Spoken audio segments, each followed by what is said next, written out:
Welcome, I am Gimba Umar. Tonight, INEC conducts supplementary elections in 11 states across the nation. A low turnout of voters recorded in some states across the country as 5 ad hoc INEC staffs are arrested in Imo State for massive thumb printing. And 2 Nigerian soldiers die in an accidental explosion at the Maxwell Colby Cantonment 3 Armored Division, Rukuba Barracks in Jos, the Plateau State capital. And more than 1,000 people killed in Nepal's deadliest earthquake for more than 80 years. On Business News tonight, real estate experts task incoming administration on improving housing policy. And on Sports News, Super Eagles striker Adjudged shoots Watford Football Club into the English Premier League after an 8-year absence.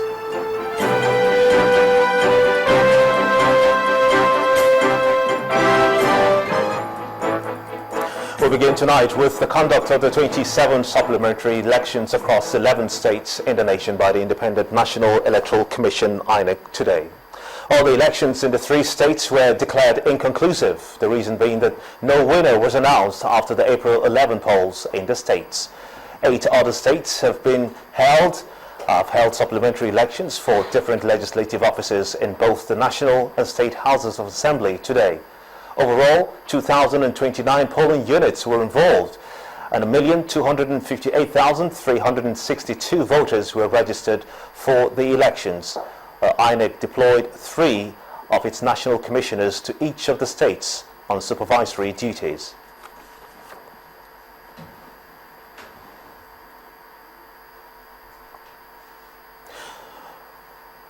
Well, indeed, results are being awaited after the end of the supplementary elections which held today.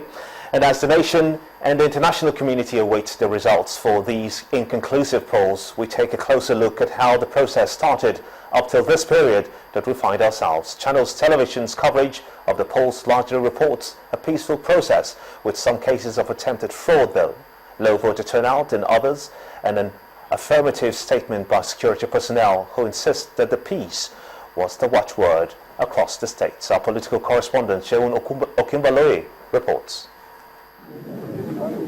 2,029 polling units across 11 states are again activated in the supplementary elections. 3 states of the 11 states had governorship rerun, while the 8 others are legislative polls into national and state houses of assembly. Starting from Imo State, with over 200 polling units active in the exercise, turnout is far from impressive. The security presence here is tangible. Eyes are closely on the process from the very start. Accreditation, exercise and the voting processes were strictly monitored. Once we are through here, then of course we proceed to Owerri, where all other affected local governments, totally 24, but I'm supervising 4 local government directly, and that's exactly what is going on now. And as you can see, the US has been very peaceful in this area. In that process, the police say they have apprehended some poll officials thumbprinting in Homoma. We recorded 1 incident only where some group of people went around to 2 polling units and picked up the officials there and continued thumbprinting. We have reported to INEC.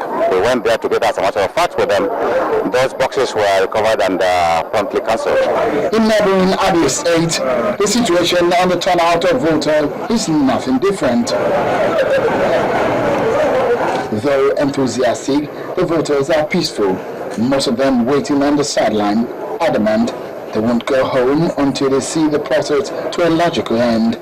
Election here is free and fair, so no violence, no any problem. So that is one observation. And in Taraba State in the North Central region, the turnout is perhaps better than what we saw in Abia and Imo States. The feeble, the young and the aged all queue up to get counted in the exercise, and the sun and some take the grace of the shade of the vegetation around to endure the length of time they have to wait to see that they exercise their franchise. Peaceful is perhaps the right word to describe the conduct in this state. And it is said in Southwest region, it may now be said to be totally peaceful, as voters and residents can hide the apprehension caused by the security situation in the state. Perhaps it explains the unimpressive turnout. I wouldn't say reasons why election has become a war in Nigeria, but we hope we will continue to improve on our system. The presence of mobile policemen from as far as Oshogbo State, from Kwara State, and if you are seeing the mobile police deployed from the neighboring state for just 22 units, I mean, it is uncalled for, and that one alone has really scared the people away.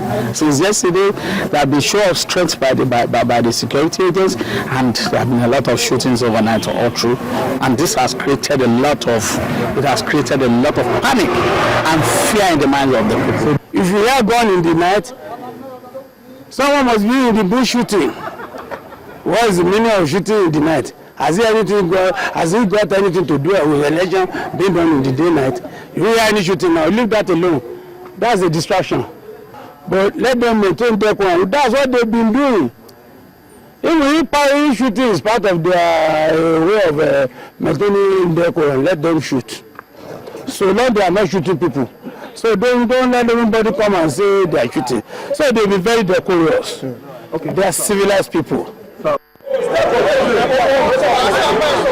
Families covering the exercise and have a smooth ride in their duties. As security operatives made the effort rather unpleasant.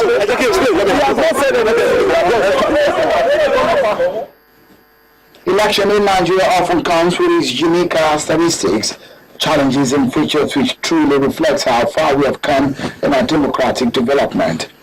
At the end of the day, it will be clear if the lessons are truly learned by all. Shion Wakimale, Channels Television News. Well, still on the supplementary elections, we're now being joined on the news at 10 by the governor of Imo State, Mr. Rochas Okorocha, the incumbent governor, who is also contesting for the governorship elections in Imo State, one of the 3 states where INEC conducted supplementary elections today. And he will be speaking to us through our correspondent, Larry Lasisi, speaking to us now. Larry, I want to thank you so much indeed. It's over to you now. We understand that Governor Rochas Okorocha is standing by with you as we speak. Yes, he is, Gimba. He's here right now with me, and I have the pleasure of asking you, sir, how would you assess the conduct of the supplementary elections in Imo State? Well, I think so far so good. Okay. I think so far so good. It's a lot of improvement on what happened on the 11th election. Okay.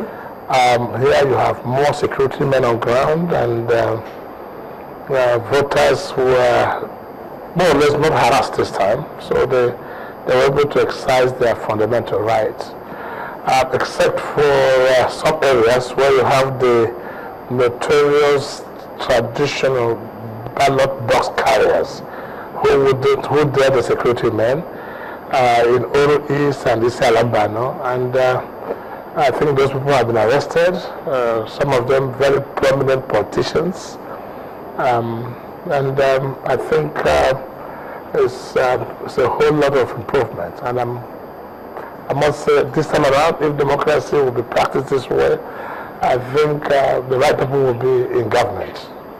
Okay, but I would like to take you up on the issue of the voter turnout. You are happy with that? From the reports we get from the field, the turnout is okay. It's usually about 40% of the total registered voters in most cases, and that's what we're expecting to see. But where elections are rigged, usually you see from one local government like you had in the last election, Abombi is giving in about 57,000 to 60,000 votes for one local government. You mean that was your No, there was no election there actually. That's an allegation. It's not an allegation, it's a fact, because today the same election have taken place and the result we're getting there looks neck to neck, So that tells you when people vote and when the result is written. But in Imo, we thank God it went smoothly. We're quite happy. There were a lot of tension before this time around, and people were quite anxious of the fact that what would be the miracle that would be done while our APC is already living with about 80,000 votes, 79,000 something, and the total PVC collected is 113,000. So one was wondering what magic would be done. But since nobody is able to write this time, the real result will come out. So we'll be looking at probably about 40 to 50,000 persons turnout voters that will vote.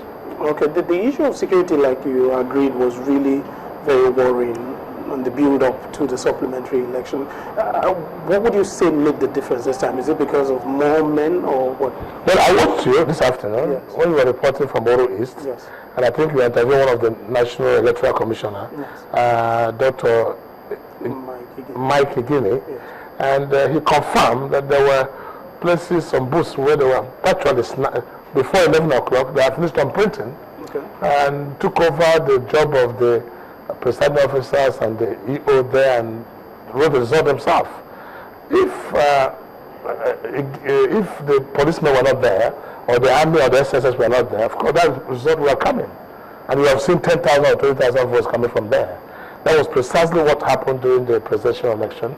That was what happened during the National Assembly election.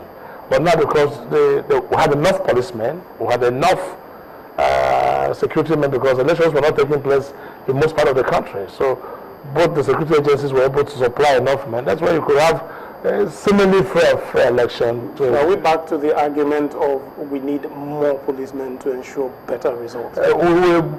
Not just policemen. I think the democracy in Nigeria should move from this amateur to a mature democracy. I think the best way to solve this problem would be electronic voting. Voting somebody in power should not be extraneous activities. It's something that you just wake up in the morning in your house and walk to the polling booth and press a few buttons and elect whoever you want. I think that's what we expect that the Buhari's government will do for this nation. Because if we don't get democracy right, the wrong leaders will continuously be in power. And when a wrong person is in power, it's a cost unto a nation. So democracy will be gotten right above everything. So the right people will emerge. Today we have people crying all over the most part of the country, where, like the case of Rivers, Akwa Ibom, and some of these places where people are crying and saying, listen, we need democracy, we need democracy. So you can imagine.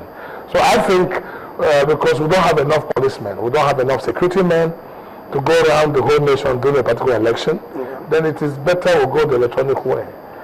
Because unless we have to do elections this month and that month so we can have enough security men, we don't have. Today we had 10 policemen in every polling booth today.